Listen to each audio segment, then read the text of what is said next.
mashhur tarixchilar tarixni o'rganishlikda bir qancha asoslarni qo'ygan.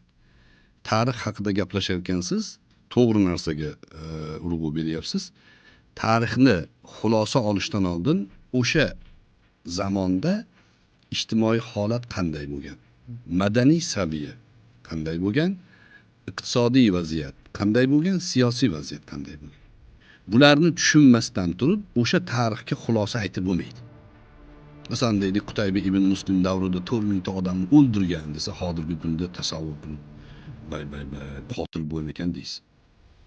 Vaholanki 4000 ta odam ular bosqinchi bo'lgan, birovni uyiga bostirib, qizini o'g'irlab, zo'rlab, pulini olib o'zini o'ldirgan odamlar bo'lgan.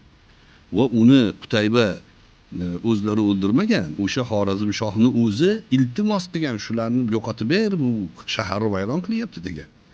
Unaqangi siyosiy vaziyatni bilmasdan turib xulosa aytsangiz, bugungi solishtirsangiz, noto'g'ri chiqaveradi.